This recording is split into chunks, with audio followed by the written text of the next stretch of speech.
وہ کہتے ہیں میں 20 سال جاتا رہا ملا کچھ نہیں. تو آپ نے لیا کیا ہے؟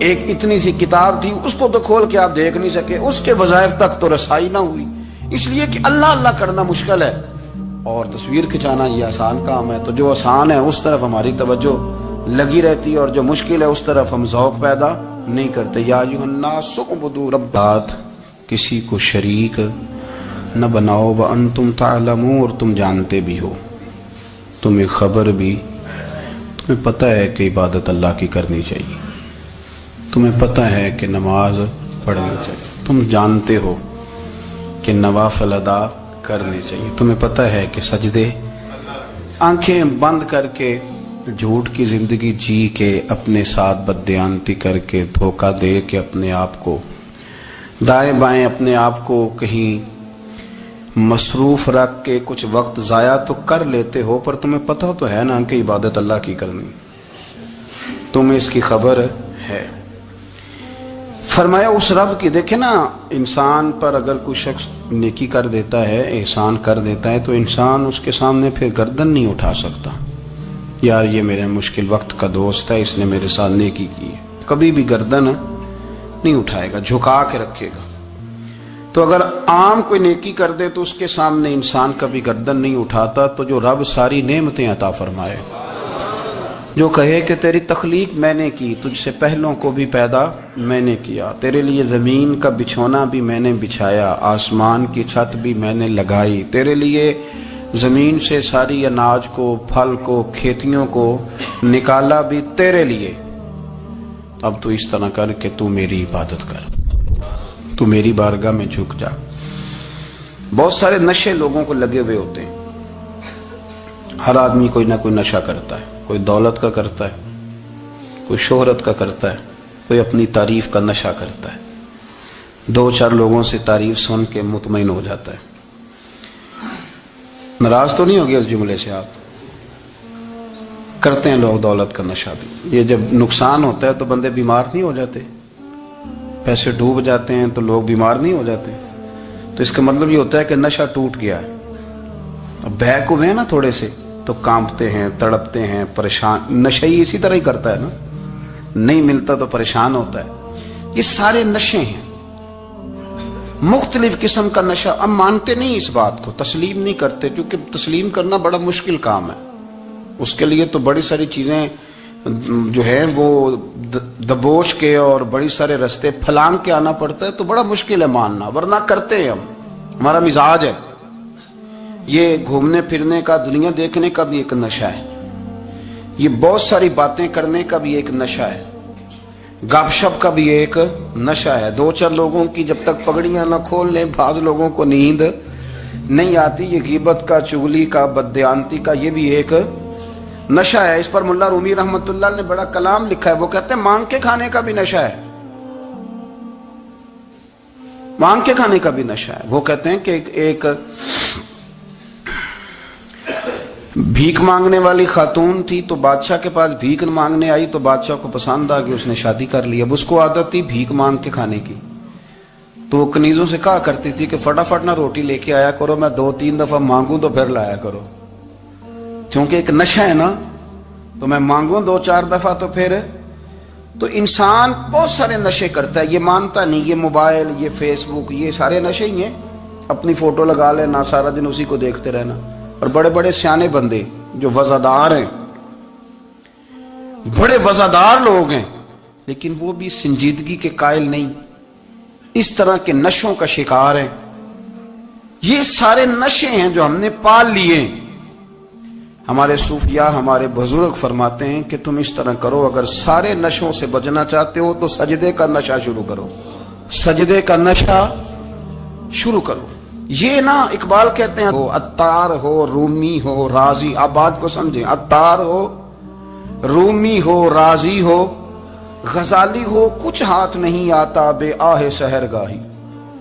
کہتے ہیں بہت بڑا صوفی ہو جیسے فرید الدین عطار تھے, بہت بڑا تصوف کا امام ہو جیسے امام غزالی تھے, بہت بڑا تفسیر کا استاد ہو جیسے امام رازی ہو. عطار ہو, رومی ہو, رازی ہو, غزالی ہو پر کچھ ہاتھ نہیں آتا بے آہ سحر گاہی. اگر سویرے اٹھ کے روتا نہیں نا اللہ کی بارگاہ میں, اگر تہجد نہیں نہ پڑھتا تو کچھ ہاتھ نہیں آتا بے آہ سحر گاہی. پھر اس کو کوئی چیز نصیب.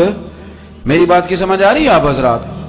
جب تک آپ سویرے نہیں اٹھتے, آپ اللہ اللہ نہیں کرتے, آپ کو نوافل کا چسکا نہیں, عبادت کا مزہ نہیں. فرمایا میری عبادت کرو, یہ شوق پیدا کرو, میں نے تمہیں پیدا کیا ہے.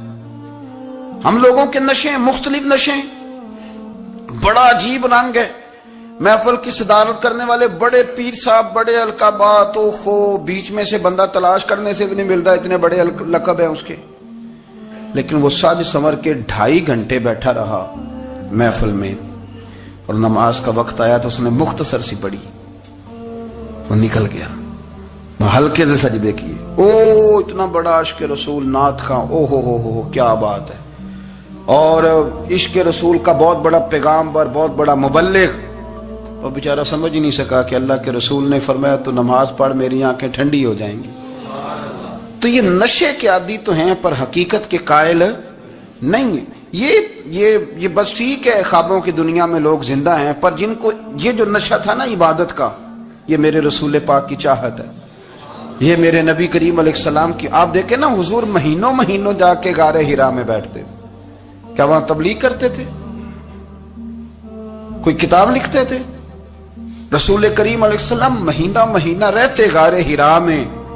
کوئی نہ مجھے دیکھے, کوئی نہ مجھے ملے. حضور یہاں کیا ہے؟ فرمایا میں اپنے رب کی عبادت کروں گا. نبی کریم علیہ السلام نے سجدوں کے ساتھ پتھروں اور پہاڑوں کو آباد کر دیا, سجدوں کے ساتھ. آپ کا سجدہ آپ کو بہت ساری چیزوں سے چھڑا لیتا ہے, یہ بہت ساری جگہوں سے جھکنے سے بچا لیتا ہے. صوفیاء اولیاء یہ کیا کرتے تھے؟ یہ سجدے کا ذوق ہی تو پیدا کرتے تھے. سجدے کا ذوق. شاہ عبد العزیز دباغ رحمت اللہ تعالی علیہ اپنے مریدوں سے فرمایا کرتے تھے کہ اگر تم پکے نمازی بن جاؤ نا, تہجد گزار ہو جاؤ, تو میرے پاس آنا جانا چھوڑ دینا. اور اس کی حضور کیوں؟ فرمایا میں تمہارے اور رب رسول کے رستے میں رکاوٹ نہیں بننا چاہتا, اور میرا مقصود ہے تمہیں وہاں تک پہنچانا. جب پہنچ گئے تو پھر میری ضرورت ختم ہو گئی. ہاں کبھی وسوس آئے, شک پیدا ہو, تکلیف ہو تو آنا, ورنہ میں نہیں چاہتا کہ میں رکاوٹ بنا رہوں. تم اللہ اللہ کرو, اس مالک کو راضی کرو. میرے رسول پاک علیہ وسلم نے فرمایا بندہ اللہ کے سب سے قریب اس وقت ہوتا ہے جب وہ سجدے کی حالت میں ہوتا ہے. کس کے قریب ہوتا ہے؟ اللہ کے سب سے قریب ہوتا ہے. وہ بڑا نیڑے ہے رب کے, بڑا قریب ہے, اس لیے کہ وہ حالت سجدہ میں. وہ جب سجدے کرتا ہے نا اس کی بارگاہ میں, جب جھک جاتا ہے. آپ ذرا سجدے کی کیفیت دیکھیں نا, زبان بھی یہاں ہے, آنکھ بھی یہاں ہے, کان بھی, عقل بھی ساری, اس نے سارا کچھ رکھ دیا سجدے میں. آپ وہ کبھی پیچھے جائیں تو دیہاتوں میں کہا جاتا تھا ناک سے نکیریں نکالو, بہت بڑی سزا ہوتی تھی نا, ناک سے نکیریں نکالو, بڑی سزا ہوتی تھی. تو اس نے کہا مالک مجھے کسی نے کہا نہیں, پر دیکھنا میں نے رکھ دی ساری عقل سجدے میں, اور رکھ کے کہا کیا سبحان ربی یا اللہ میں پست ہوں تو اعلیٰ ہے, اللہ تو میرا رب ہے اور تو سب سے اعلیٰ. اتنا. اور فرمایا جب یہ اس کیفیت میں ہوتا ہے تو پھر یہ اپنے رب کے قریب ہوتا ہے. کثرت عبادت, نوافل. ہمارے ہاں عمرے کی قرآن اندازی محفلوں پہ ہونے لگ گئی ہے, حالانکہ حدیث سے ثابت نہیں.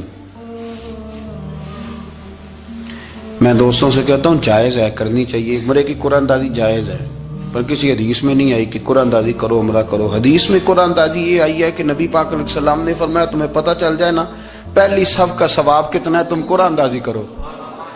عمرے کی قرآن اندازی کا تو پوسٹر چھپتا ہے, تو یہ والی قرآن اندازی کب ہونی ہے؟ ہونی چاہیے کہ نہیں؟ حضور نے فرمایا تمہیں پتہ چلے کہ اس کا ثواب کتنا, تو تم قرآن اندازی کرو, تم قرآن ڈالو.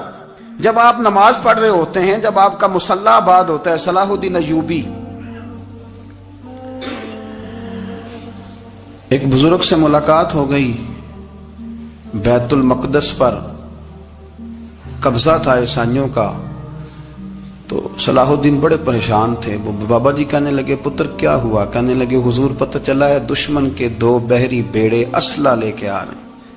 مسلمان پہلے ہی کمزور ہیں اور اب اگر 2 بحری بیڑے اور آ گئے تو حضور مسئلہ بن جائے گا. تو میں پریشان ہوں کہ کس طرح یہ کم مسئلے والی ہماری فوج ہے کیسے مقابلہ کرے گی. تو بابا جی کہنے لگے پتر اس طرح کرنا آج رات تو بھی دعا کرنا اور میں بھی کروں گا. تو بھی دعا کرنا, آپ ناراض نہ ہونا. ہم تو پیروں والے ہیں, ہم تو پیروں کے نوکر غلام ہیں, ہمارا تو گزارا ہی نہیں, ہمیں تو ملتا ہے سارا کچھ وہاں سے. پر میرا سوال یہ ہے کہ تعویذ لینے جاتے ہو نفل کیوں نہیں پڑھتے؟ رات اللہ اللہ کیوں نہیں کرتے؟ یہ بھی تو ہمارے بزرگوں کا ہی طریقہ ہے, انہوں نے تو ہمیں سکھایا ہے. صلاح الدین ایوبی سے بزرگوں نے کہا کہ رات آج نا اللہ اللہ کرنا تو میں تیرے لیے دعا کروں گا, تو بھی دعا کرنا. تو بندہ جب دکھی ہوتا ہے تو سجدہ کرتا ہے تو پھر ہی تو مصلی بھیگ جاتا ہے, پھر ہی تو مزہ آتا ہے. سکھی بندہ تو کعبے جا کے نہیں روتا. دکھی تھے, تکلیف تھی, تو سر رکھا سجدے میں تو تڑپ گئے.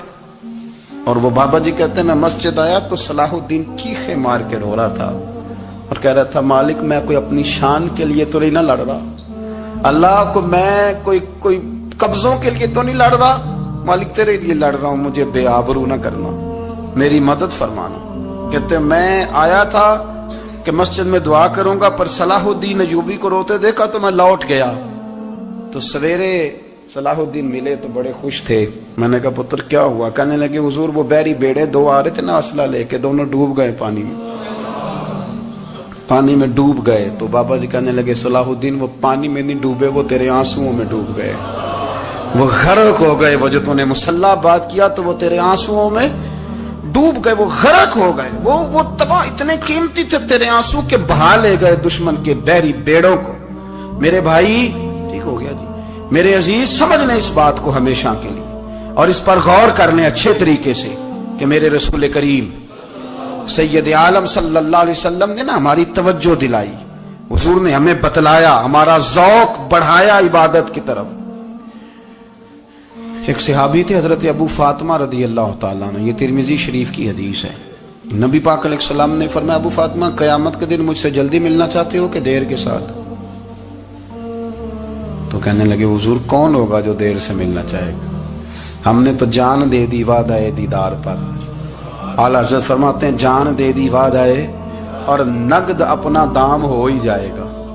مجھے لگتا ہے کہ یہ سودا نقد و نقد ہو جانا ہے, چونکہ ہم نے جان دے دی وعدہ دیدار پر. آپ نے وعدہ کیا تھا کہ مریں گے تو پھر زیارت ہوگی, تو مر گئے ہم زیارت کی خاطر. جان دے دی وعدہ دیدار پر تو نقد اپنا دام ہو ہی جائے گا. اے رضا ہر کام کا ایک وقت ہے, دل کو بھی آرام ہو ہی جائے گا. تو حضرت ابو فاطمہ رضی اللہ تعالیٰ عنہ سے نبی پاک صلی اللہ علیہ وسلم نے فرمایا جلدی ملنا چاہتے ہو کہ دیر سے؟ عرض کی حضور فٹافٹ ملنا ہے, میں نے قیامت کے دن آپ سے جلدی ملنا ہے. تو نبی پاک علیہ السلام نے فرمایا پھر اس طرح کرنا, دنیا میں رہ کے سجدے زیادہ کرنا, پھر سجدے زیادہ کرنا, قیامت میں ملاقات جلدی ہو جائے گی, قرب ملے گا تمہیں. اپنے بچوں کے اندر دیکھیں نا, ہم شوق پیدا کرتے ہیں, ہمیں صحیح لفظ نہیں بولنے آتے پر ہم بچوں میں شوق پیدا کرتے ہیں کہ پتر ڈاکٹر بن جائے گا تو بڑا نفع کرے گا, تو لوگوں کی خدمت کرے گا, ملک و ملت کی خدمت کرے گا, تیرے ابا کا نام روشن ہوگا, تیرے دادا کی تعریفیں ہوں گی. ہم یہ ذوق پیدا کرتے ہیں. ہم اپنے نوجوانوں کے اندر یہ فکر پیدا کرتے ہیں, انہیں ہم سمجھاتے ہیں کہ میاں جب تم پڑھو گے محنت کرو گے تو فلاں آدمی کی طرح تمہارا نام ہوگا. یہ جتنا ذوق ہم بچوں کے اندر ان چیزوں کا پیدا کرتے, ہمیں حکم ہے کسی طرح ہم ذوق پیدا کریں کہ پتر نماز پڑھے گا تو اللہ راضی ہو جائے گا, تو سجدہ کرے گا. دیکھیں نا میرے رسول کریم علیہ السلام نے فرمایا 7 سال کے بچے کو مسجد لے کے جاؤ, یعنی اسے شوق دلاؤ, اس کے اندر یہ خاصیت پیدا کرو کہ اس کا دل کرے مسجد میں جانے کو, اس کے اندر یہ خصوصیات لاؤ کہ وہ ہمارے ہاں نا ہر چیز کو پروموٹ کیا جا رہا ہے, ہر چیز کو یعنی سر سنگیت سکھانے کے لیے اکیڈمیاں بن گئی, ہر شے پروموٹ ہو رہی ہے. عبادت کا جذبہ کم ہوتا جا رہا ہے, اللہ کا ذوق ہمارے اندر نہیں رہا. اور اتنا مشکل ہم نے اپنے لیے بنا لیا ہے کہ وہ بندہ جو بڑی زبردست مذہبی گفتگو کر رہا تھا اور تگڑی بات کر رہا تھا, کیا بات ہے, لیکن نماز کے بارے میں کمزوری دکھا جاتا ہے، نوافل کے بارے میں وہ چپکے سے نکل جاتا ہے۔ امام احمد بن حنبل رحمۃ اللہ تعالی علیہ، مسند امام احمد بن حنبل 14 جلدوں میں ہے مارکیٹ میں، اور مجھے تو خیر پسند ہی بڑی ہے، میں نے تو کئی دفعہ پڑھی ہے۔ اور کیا بات ہے امام احمد بن حنبل کی، کیسے تگڑے قسم کے محدث تھے، اور اللہ نے کتنا انہیں اعزاز عطا فرمایا ہوا تھا۔ یہ کوڑے بھی کھاتے تھے دین کی خاطر، سارا کرتا لہو سے بھر بھی جایا کرتا تھا، بڑا اعزاز والا شخص تھے، بڑے اعزاز والے۔ حدیثیں جمع کرنا، حدیثیں لکھنا، حدیث پڑھانا، سارا دن رہتے تھے۔ کہہ سکتے تھے کہ میں کر تو رہا ہوں کام، اور حدیث بھی موجود ہے کہ عالم عابد سے افضل ہوتا ہے، پر اس کے باوجود امام احمد بن حنبل رحمۃ اللہ علیہ 300 نفل فرض نمازوں کے علاوہ پڑھا کرتے تھے، 300 نوافل روز پڑھا کرتے تھے۔ ان کے بیٹے نے کہا ابا جی مکان خریدنا ہے تو وہ جگہ کہاں کر کے لوں، بہت ساری آبادیاں، تو فرمایا پتر وہاں لینا جہاں مسجد قریب ہو۔ میرے رسول کریم سید عالم صلی اللہ علیہ وسلم اتنا پسند کرتے مسجد کو، اتنا پسند کرتے نماز کو، کہ رسول کریم صلی اللہ علیہ وسلم تہجد کی نماز بھی پڑھتے، پھر حضور فجر کی نماز بھی پڑھتے، نبی پاک وتر کو الگ کر کے پڑھتے، عشاء کے ساتھ نہیں پڑھتے۔ یہ تو ہم اس لیے اجازت دی ہمارے بزرگوں نے کہ بعد میں اٹھے گا کون علیحدہ وتر پڑھنے کے لیے، عشاء کے ساتھ پڑھ لے۔ وتر پڑھتے، تہجد پڑھتے، فجر پڑھتے، اشراق پڑھتے، چاشت پڑھتے، پھر مغرب کی نماز کے بعد 6 رکعت اوابین پڑھتے، پھر رات کو صلاۃ اللیل پڑھتے۔ سیدہ عائشہ صدیقہ کہتی ہیں زمان یا نبی سب کرم ہے تمہارا، یا نبی سب کرم ہے تمہارا،